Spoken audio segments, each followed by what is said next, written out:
The old lighthouse keeper and the lost cub, when he shared his fish, her growls turned to gentle nudges.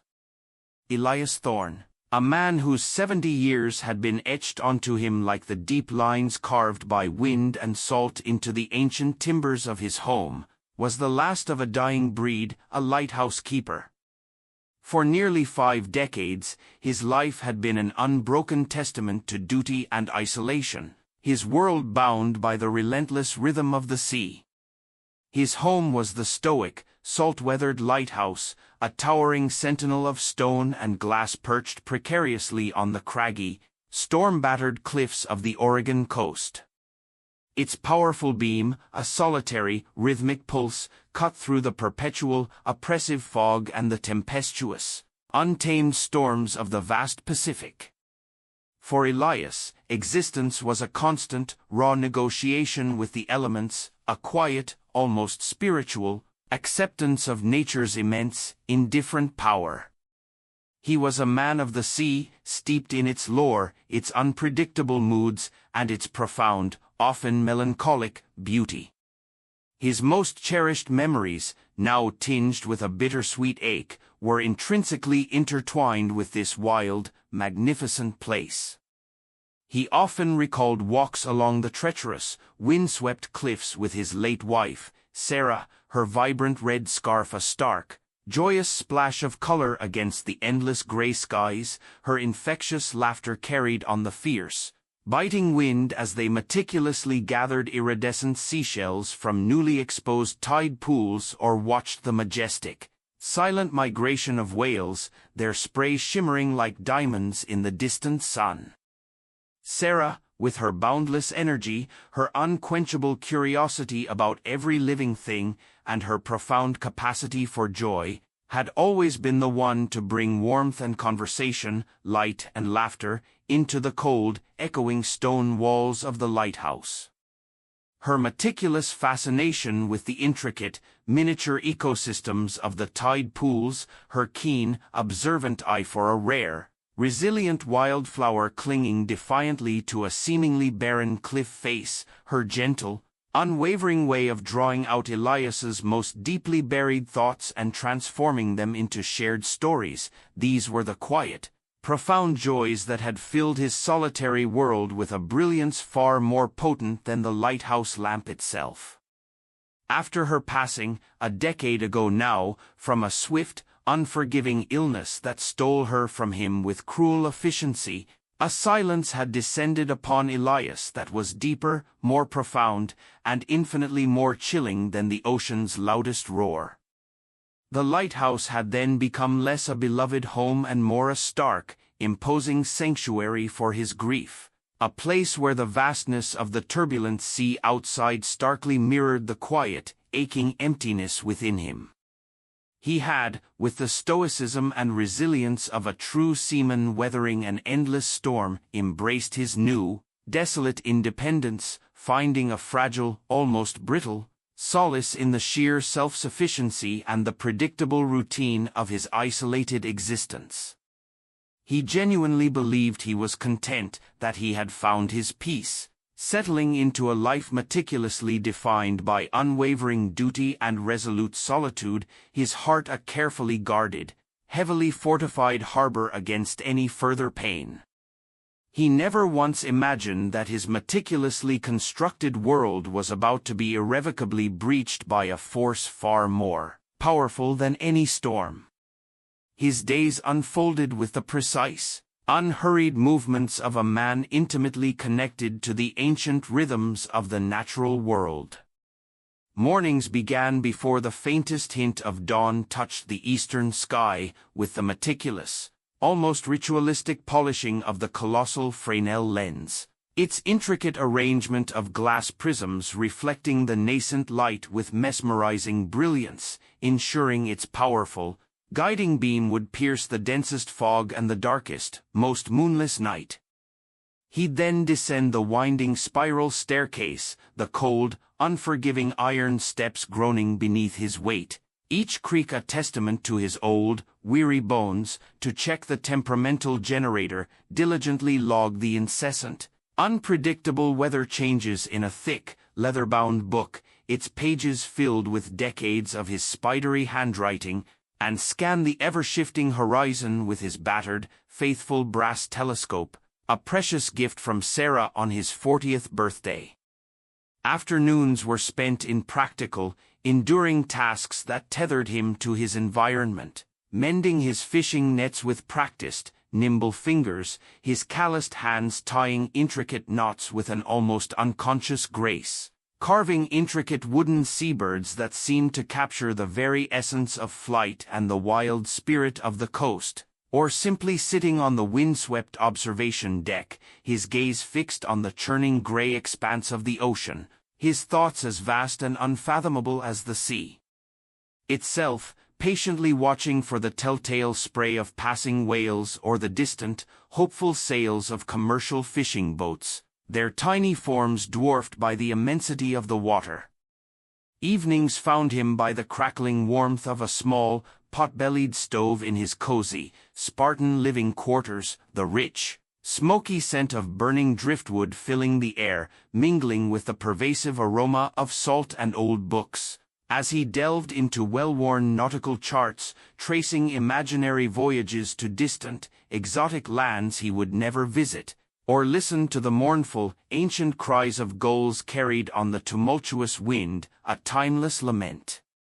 He was a man of few words, his true conversations mostly with the sea itself, and he had come to prefer it that way, finding a profound communion in the silence of nature.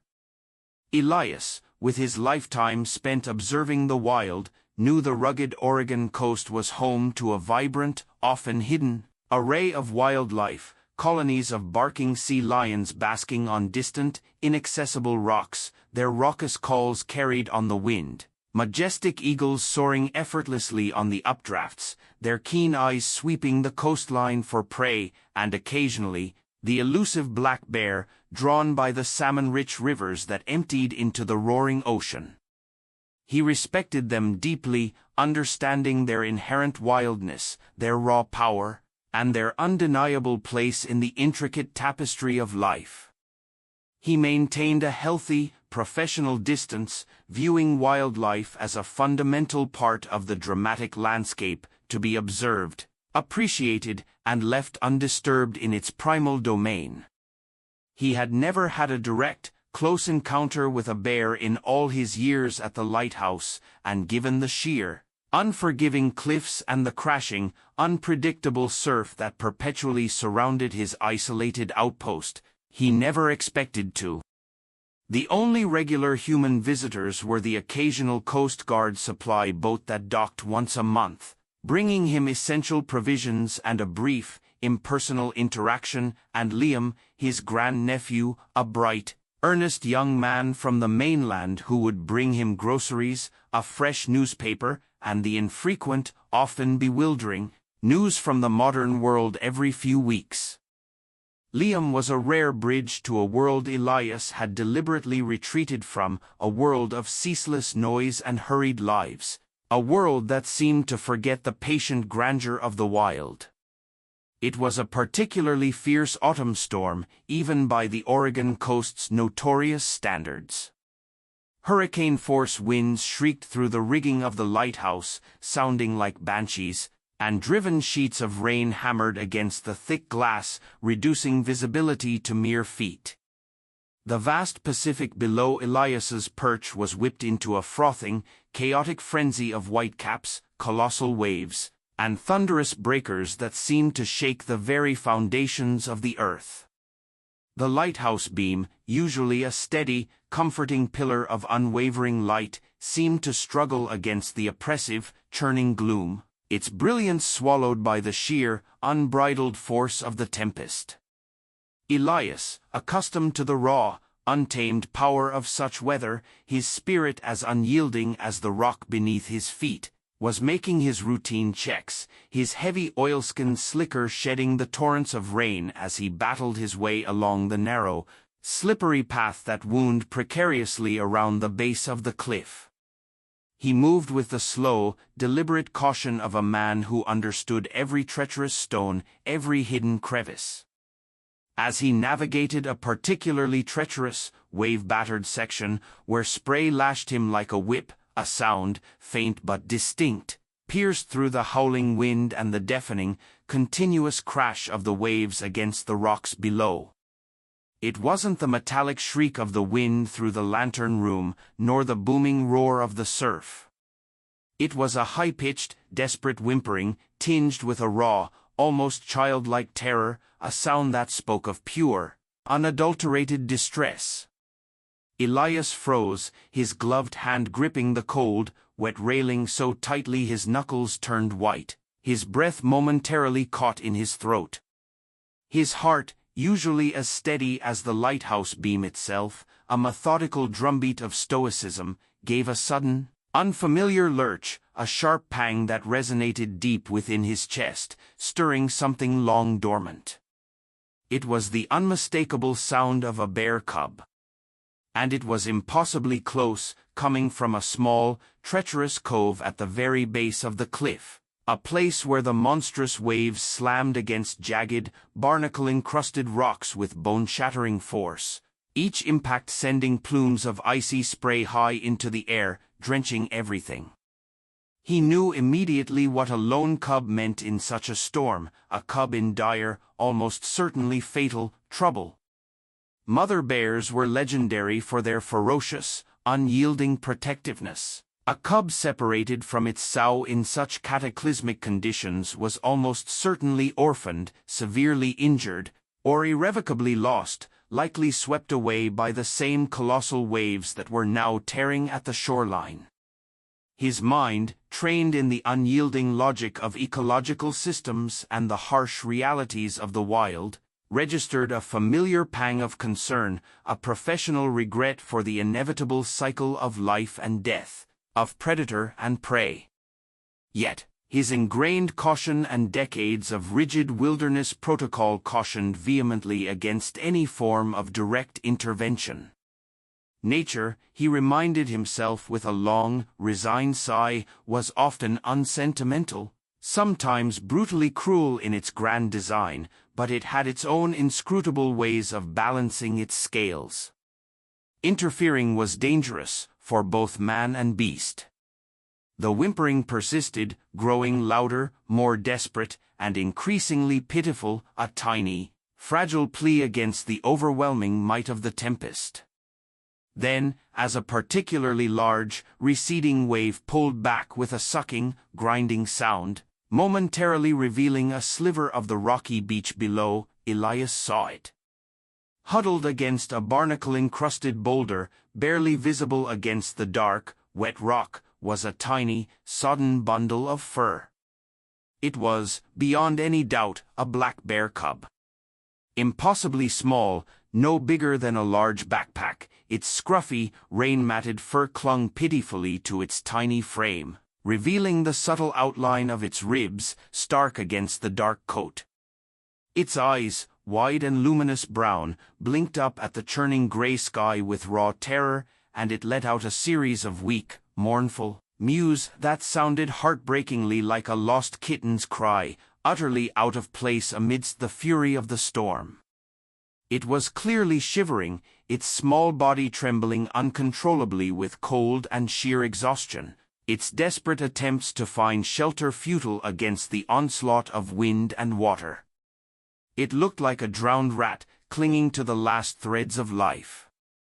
Elias stared, utterly transfixed, his professional detachment, cultivated over a lifetime as a detached observer of the wild, crumbling irrevocably in the face of such raw, unadulterated vulnerability. This wasn't just a wild animal in distress, this was a desperate, tiny life, clinging to existence against the overwhelming power of the tempest, a fragile spark threatening to be extinguished. He knew the established rules, the stern warnings from park rangers and wildlife experts, drilled into him over decades. Do not feed, do not approach, immediately call wildlife services. But his old, cranky marine radio, a relic barely clinging to life, was crackling with nothing but static, utterly useless in such a tempest.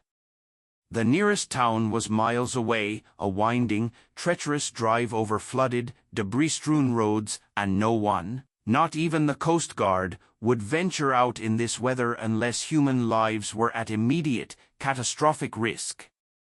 This cub, he knew with a chilling, heartbreaking certainty that settled deep in his bones, wouldn't last another hour exposed to the relentless, freezing elements and the merciless, bone-crushing waves that threatened to drag it out to sea. The thought, cold and stark, pierced through his professional rationale, striking directly at the long-buried compassion he thought he had extinguished, a compassion that resonated with memories of Sarah's gentle heart and her unwavering belief in kindness. "Blast it all to the briny deep," he grumbled, his voice rough with a mixture of exasperation, a deep-seated sense of duty that overrode all rules, and a burgeoning, unexpected compassion that swelled within his chest. He knew the risks, the sheer foolishness of it, but the cub's desperate cries were a siren call he could not ignore. With the slow, deliberate care of a seasoned seaman navigating treacherous waters, he began the perilous descent down a rarely used, makeshift path, a narrow, slippery track that only he knew, clinging to treacherous roots, wet, seaweed-covered rocks, and precarious handholds, the wind tearing at his heavy oilskin slicker and threatening to rip him from the cliff face. Every step was a battle against the elements, a testament to his sheer will. The cub, startled by his sudden, hulking approach, a large, dark figure looming out of the storm, let out a tiny, frightened growl, a sound more like a puppy's uncertain protest than a bear's true threat, a sound that oddly endeared it further to him. Elias spoke to it in a low, soothing murmur, the kind he used to calm frightened gulls caught in his fishing nets or reassure Sarah during one of her rare moments of fear, his voice a balm against the storm's fury. "Easy there, little one. Just trying to help. No harm at all. You're all right, now." He finally reached the cub, its small body shaking uncontrollably, its fur soaked and matted, plastered against its tiny frame.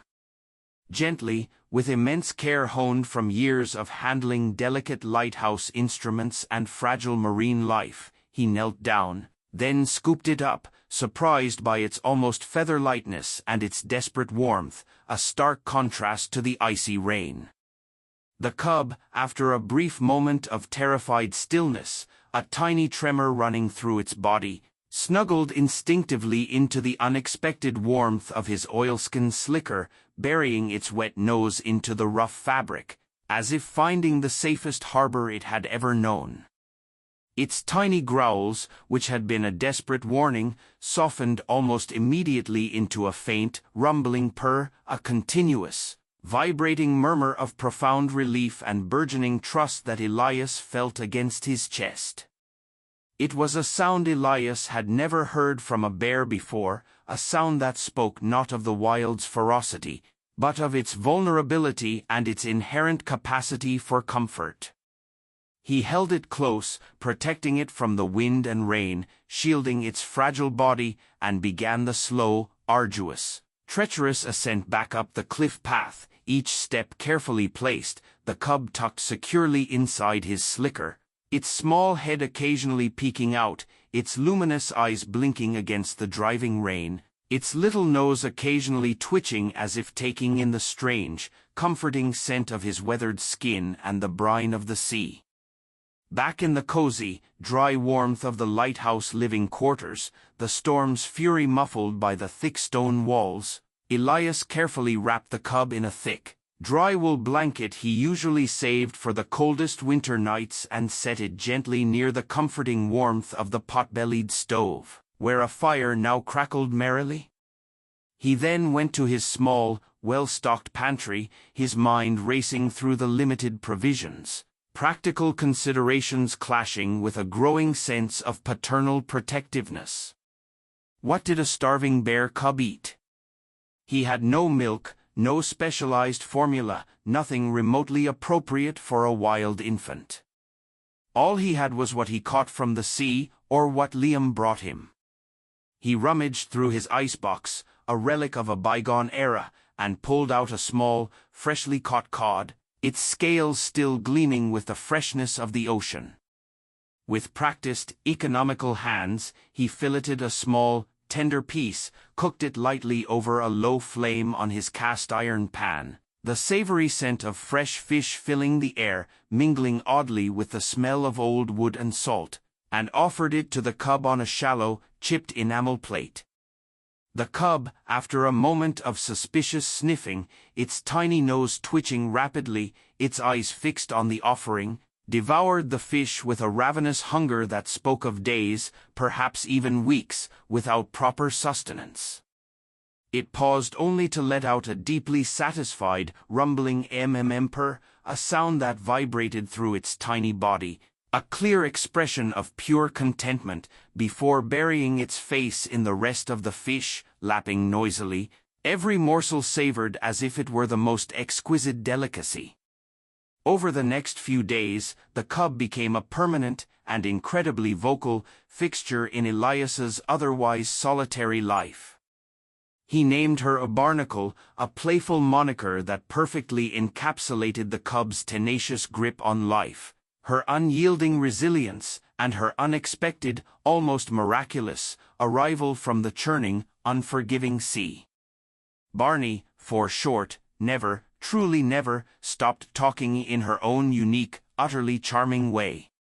Every action, every fleeting emotion, every new discovery was accompanied by a distinct, often comical, sound. A happy, rumbling purr growl when Elias appeared with food, or simply entered the room, a low thrum of affection. An indignant humph when she stumbled over her own clumsy paws, or a piece of furniture unexpectedly blocked her path, causing a minor inconvenience. A curious, questioning row whenever she encountered something new or puzzling. A shiny seashell Elias had polished to a pearly sheen, a mysteriously rustling curtain blowing in the sea breeze, a particularly perplexing reflection of her own fuzzy face in a polished brass fitting, which she would inspect with a comical tilt of her head. A deep, resonant, vibrating purr that emanated from her tiny chest when she was utterly content, curled in a sunbeam on the worn rug or nestled in the soft wool blanket he provided, a sound that warmed Elias more than any fire. She was a furry, four-legged commentator on the world, a constant, endearing narrator of her own clumsy adventures, and her chaotic, often hilarious, antics were endlessly, helplessly amusing, drawing out genuine chuckles from Elias that he hadn't realized he still possessed, laughter that felt like a foreign, yet welcome, sensation on his lips. Elias, with his deep, ingrained knowledge of coastal wildlife and decades of experience, knew the inherent dangers of habituation. He knew that fostering an unnatural dependence on humans was a grave disservice to a wild animal, potentially signing its death warrant if it was ever to be released back into its natural habitat. This was a temporary measure, he constantly reminded himself, a desperate, last-resort rescue necessitated by the unprecedented ferocity of the storm and his remote, isolated location. He meticulously kept a cautious, professional distance, limiting physical contact to fleeting, necessary moments of medical assessment, checking for injuries, monitoring her weight, ensuring she was warm and dry, or carefully placing food. He tried to mimic wild feeding patterns, leaving his offerings in designated spots far from the living quarters, always ensuring Barney was not directly associating the food with Elias's immediate presence. He wanted Barney to understand that the food appeared as if by magic, a spontaneous gift from the wilderness itself, something she instinctively knew how to find. But Barney, with her uncanny intelligence, her surprisingly keen observational skills, and her undeniable charm, seemed to understand the true nature of their unspoken exchange. She would often leave Elias' small, precious gifts in return, arranged with surprising neatness on his doorstep, his workbench, or even on the spiral staircase steps, a perfectly smooth, wave-tumbled piece of sea glass, its edges softened by endless tides, still damp from the creek, a single, shiny mussel shell, its iridescent interior gleaming, placed precisely beside his fishing net, or once, a curiously half-eaten, surprisingly large crab claw, left with a proud, rumbling purr, as if presenting a prized, albeit slightly nibbled, trophy, a clear gesture of reciprocity that both charmed and bewildered him. A silent thank you? The lighthouse, once a beacon of quiet refuge and stoic duty, now hummed with a new, vibrant, utterly unexpected energy. Barney, initially wary and slightly bewildered by the vast, open spaces, the echoing acoustics, and the repetitive thrum of the generator within the lighthouse, had quickly adapted, transforming the cold stone structure into her personal playground. She would engage in comical, sprawling wrestling matches with Elias's worn fishing boots, her tiny growls and indignant huffs echoing through the hollow spiral staircase before she'd wriggle free and pounce back with renewed vigor, tumbling like a furry cannonball. She'd chase dust bunnies with the ferocious determination of a seasoned hunter, then collapse in a heap, panting dramatically, her little tongue lolling out. She'd bat at the swinging pendulum of the grandfather clock, then sit back, head cocked, listening to its steady tick-tock with an air of profound contemplation. Elias found himself talking to Barney constantly, his deep, resonant voice filling the once silent rooms. He would explain the intricacies of the tides as he watched the waves crash against the cliffs, narrating his fishing adventures as he mended his nets, sharing long-forgotten stories of Sarah, recalling their shared dreams and quiet moments, his voice finding new inflections, new warmth and tenderness he thought he'd lost forever. The cub's constant, expressive responses, her predictable yet always amusing antics, her purrs of contentment, her indignant grumbles, made Elias feel less alone, less burdened by the oppressive, suffocating silence of his grief. His heart, which had felt so tightly closed and guarded since Sarah's passing, a protective shell against further pain, began to slowly, irrevocably open, warmed by the cub's boundless, goofy charm and her unwavering, vocal presence. He found himself whistling old sea shanties as he worked, something he hadn't done in years, his tunes often accompanied by Barney's soft, rumbling purrs, a bizarre but beautiful duet. Elias's meticulously kept lighthouse logs, once filled solely with precise, objective observations of weather patterns, ship movements, and fuel consumption, now featured delightful, often humorous, sketches of Barney's daily antics. Beneath the dry entries for fog density, 0.7 inch and wave height, 15 feet, one might unexpectedly find a whimsical doodle of Barney attempting, with great determination, to climb the spiral staircase, only to slide down its smooth, polished steps with a dramatic whoosh, and a disgruntled humph, Barney helping him polish the brass fittings by diligently smudging them with her curious, wet nose and leaving tiny paw prints, then looking up with wide, innocent eyes and a questioning mroe. As if asking for approval of her cleaning methods, Barney, talking to a perpetually confused seagull perched on the observation deck railing, a long, rambling monologue of purrs and growls that sent the tiny bird squawking in bewildered retreat into the wind.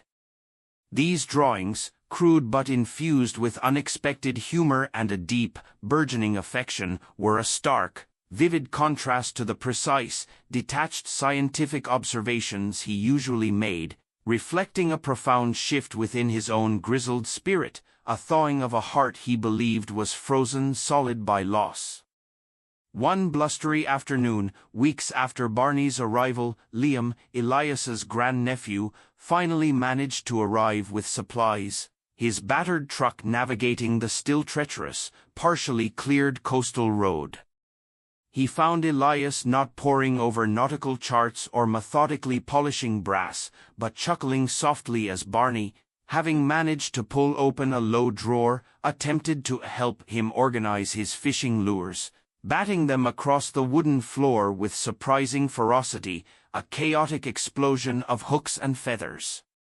Liam, initially startled by the sight of a live bear cub in the living room, quickly became utterly captivated by Barney's antics and Elias's newfound buoyancy.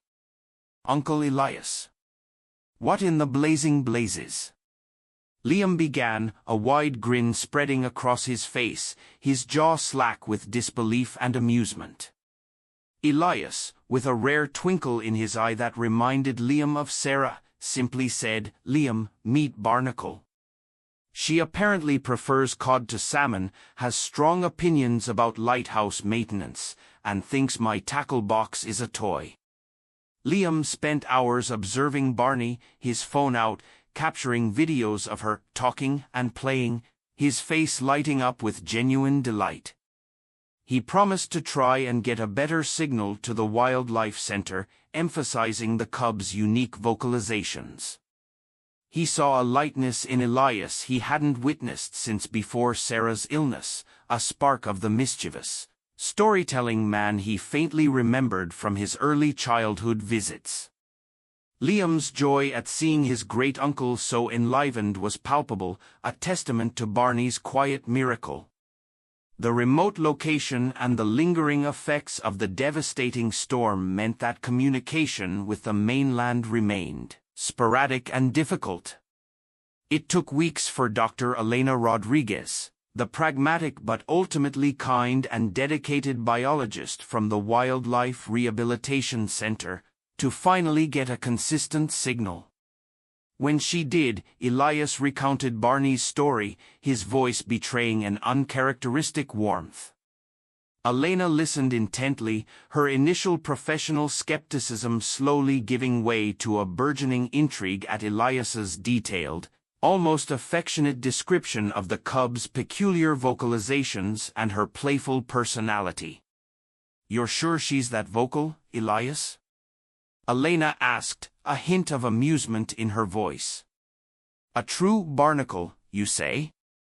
"The purring, that's highly unusual for a black bear cub. We'll need to observe her closely. I've heard some reports of a lone sow struggling after the storm, but no confirmed sightings of her with a cub. The coastal roads are still partially washed out in places, but we'll send a team as soon as humanly possible, perhaps even with a veterinarian."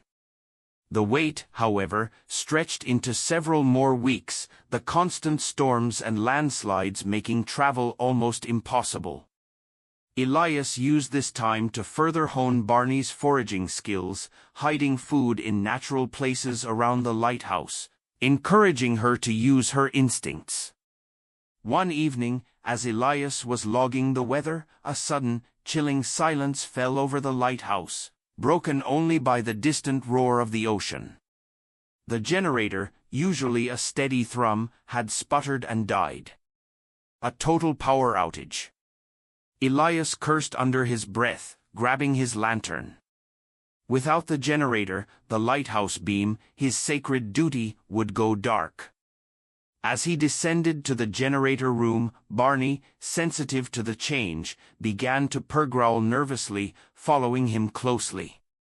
The generator, soaked from an unexpected leak caused by the storm, was sparking dangerously. Elias knew he couldn't risk electrocution. As he stood there, frustrated, Barney let out a series of insistent mrows, and began nudging at a loose wire she had sniffed out, a wire that Elias, in his haste, had overlooked. It was a small, seemingly insignificant wire, but it was key. Elias stared, dumbfounded, then cautiously reattached it. With a final prayer, he restarted the engine. It coughed, sputtered, then roared to life. The lighthouse beam sprang back to life, piercing the inky blackness. Barney let out a triumphant purr and nudged his hand with her head, as if saying, "See? Told you." In that moment, Elias realized her talking wasn't just amusing, it was a profound, instinctual communication, a connection that transcended species. The day the wildlife team, led by Dr. Elena Rodriguez, finally managed to navigate the fully cleared coastal roads and arrived at Elias's lighthouse was a day of profound, bittersweet emotion. Elena, pragmatic and efficient, spent a long hour observing Barney from a safe distance, utterly captivated by her unusual vocalizations and relentlessly playful personality. "You weren't exaggerating, Elias," Elena said, a rare, genuine smile touching her lips as Barney performed a particularly clumsy pounce on a startled piece of driftwood she had dragged into the living room, a final, show-stopping performance. "She's quite the character. And remarkably healthy, considering her initial state. Her purring is truly unique.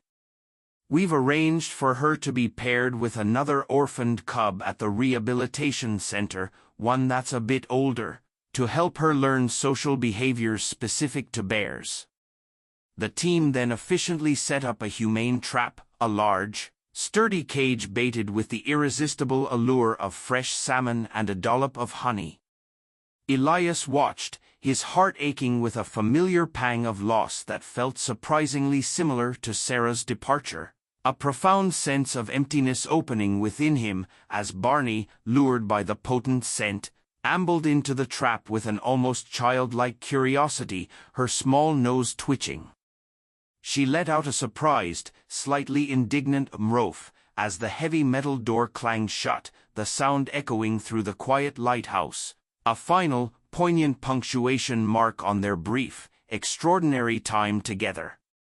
As Dr. Rodriguez efficiently prepared the cub for transport back to the rehabilitation center, Barney, now secured but still vocal, turned her head, her luminous brown eyes meeting Elias's from within the cage. She let out a soft, mournful purr, a sound that seemed to hold a world of confusion, a question, and perhaps a tender, unspoken farewell, a final plea for understanding. Elias felt a familiar, sharp sting of tears prick his eyes, blurring the image of the cub he had grown to love with a fierce, protective tenderness he hadn't known he still possessed. "You'll be safe, little one," he whispered, his voice thick with emotion, ignoring Dr. Rodriguez's cautionary glance. "You'll be wild again. And strong. That's where you belong, little Barnacle. Go on, be free." The thought of her reclaiming her wild destiny was a comfort, a necessary truth, but the ache of her departure was undeniable, a physical weight in his chest. The lighthouse felt utterly empty, profoundly, unnervingly quiet. After the drone of the wildlife vehicle faded into the distance, its sound swallowed by the vastness of the coast, carrying Barney away down the winding coastal road. The silence, once a cherished comfort, a protective balm for his grief, now felt heavy, oppressive, filled with the insistent echoes of unspoken purrs and growls, the absence of her clumsy tumbling, the lack of her curious nudges, her exasperated huffs.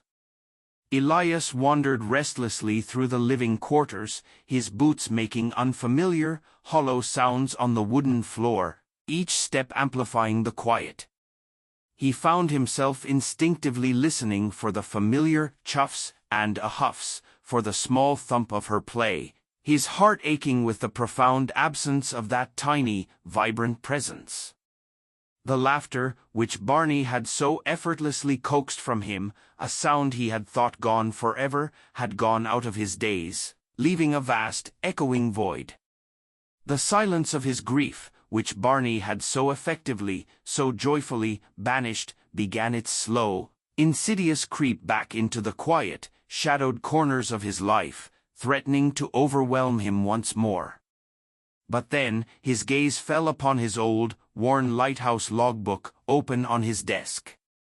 not on the routine entries, but on the new pages filled with whimsical, goofy sketches of Barney's antics. Barney chasing dust motes in a sunbeam, her tiny paws batting at the floating specks, Barney helping him untangle a fishing net with playful bites, making the task utterly impossible but infinitely more joyful, Barney talking to her reflection in a polished brass lamp, head cocked, as if engaged in a profound debate. Each one was a vivid, joyful reminder of laughter and pure, unadulterated happiness. He picked up the small, smooth piece of sea glass Barney had left on his desk, its coolness a tangible, comforting link to that brief, magical time. He remembered the surprising warmth of the cub's soft fur against his chest, the unexpected weight of its small head against his hand during a rare, unguarded moment of weakness, the boundless energy and pure, unadulterated joy it had brought into his otherwise solitary existence. Barney had not just been a rescued animal, she had been a profound catalyst, a tiny, vocal force of nature that had, without conscious effort, broken through the formidable walls Elias had so meticulously built around his heart after Sarah's passing. She had retaught him how to feel, how to laugh, how to connect, not just with her, but with the world again. She had gently, persistently, nudged him back into the current of life. A few months later, as winter's first chill began to paint the coastal cliffs with the stark white of frost and the air grew sharper, carrying the scent of snow, Dr. Rodriguez called again, the signal clearer this time, a welcome voice from the world beyond. "Barney's thriving, Elias. She's gained significant weight, her foraging behaviors are excellent, and she's bonding well with the other cub, a male orphan shortly after her. And yes, she still purrs a blue streak, though mostly to herself now when she's content, a very unusual trait. We're planning her release next spring, with the other cub, deep in a remote part of the national forest, miles inland, far from any human contact, a place where she'll have minimal interaction with people. She's truly ready for her wild life." Elias felt a surge of overwhelming relief, a deep gratitude for her survival and a sense of pride in her progress, followed by a familiar, lingering pang of longing. "Will she remember?" he asked, almost to himself, the question a whisper of hope and longing that felt foolish even as he uttered it. Elena paused, a compassionate silence on the line. "Animals remember kindness, Elias. In their own way. And they carry their experiences with them. They learn." Spring arrived, vibrant and riotous, bursting forth with new life and the boundless promise of renewal. The hillsides bloomed with wild flowers, the air filled with the scent of damp earth and new growth, the ocean's roar seemed softer, a harmonious background hum. Elias, now more connected to the subtle rhythms of the wilderness than ever before, his senses sharpened, often hiked to a high, secluded bluff overlooking the vast, emerald expanse of the national forest, miles inland from his lighthouse. It was a place where he could see without being seen, miles from the designated release site, a silent vigil maintained from a respectful distance. He never saw the actual release, an event conducted with utmost discretion and secrecy by the Park Service, protecting the animals from human interference, allowing them the purest return to wildness. But he imagined it with vivid clarity, Barney, robust and strong, her sleek black coat gleaming in the spring sun, bounding into the wild, perhaps letting out a final, triumphant mrof, as she embraced her freedom, her true home, her wild destiny, a triumphant return to the wilderness that was her birthright. He pictured her purring with contentment as she found a patch of ripe berries, or growling playfully at her new companion. In the years that gently folded into one another, Elias Thorne continued his quiet life in the lighthouse, diligently tending his beam, a faithful sentinel. But it was no longer a life defined solely by solitude or grief. It was a life profoundly infused with the vibrant, indelible memory of a purring bear cub, a life inextricably connected to the vibrant, pulsing heart of the wilderness in a way he had never fully experienced before. His lighthouse, once a mere dwelling and a place of duty, felt like a living, breathing part of the coast, a place where human and wild intersected in surprising, beautiful ways, a beacon not just for ships, but for his own reawakened soul. His logs, once filled with the detached, empirical observations of a keeper, now contained lyrical prose and delightful sketches, each one a testament to the profound lessons he had learned from a tiny, vocal grizzly, a testament to the unexpected capacity for connection that lay dormant within him, a tender awakening. He still walked the coastal paths, his gait perhaps a little slower, his back a bit more stooped with age, but now he listened more intently, his ears attuned not just for the familiar sounds of the ocean, the crashing waves, the crying gulls, but for the elusive, cherished echoes of a certain growl or an indignant humph, carried on the wind, a sound only he might hear, a secret symphony. And sometimes, when he was out on a remote stretch of beach, far from his lighthouse, his mind quiet and open to the wilderness, his senses keenly aware of every detail, he would find a small, perfectly smooth piece of sea glass placed neatly on a barnacle-encrusted rock, its color surprisingly vibrant against the gray, as if left just for him. Or a single, unusually large and sweet huckleberry, plump and glistening, left on a piece of driftwood, its dark luster a stark contrast against the rough bark. He never saw the giver. The coast remained vast and seemingly empty, offering no visual confirmation, no tangible proof, only the persistent, comforting echoes of a memory that felt impossibly real.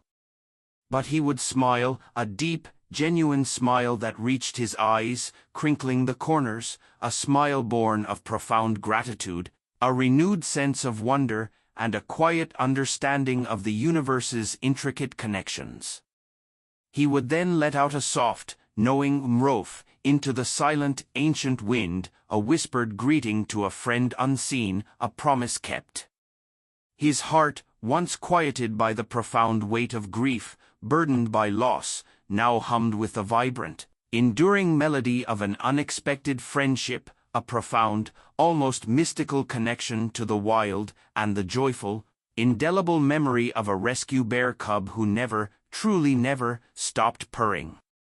His life, once defined by loss and the quiet endurance of sorrow, had been beautifully, irrevocably reborn through the goofy antics and the silent, profound wisdom of a tiny, vocal bear. He was no longer just Elias Thorne, the retired lighthouse keeper, he was a guardian of a secret, a recipient of wild grace. His spirit forever intertwined with the untamed beauty of the Oregon coast, his beacon now shining not just for ships at sea, but for the wild, precious light within his own soul. He lived on, surrounded by the crashing waves and the whisper of the wind, his heart full, knowing that in saving a life, he had truly, gloriously found his own.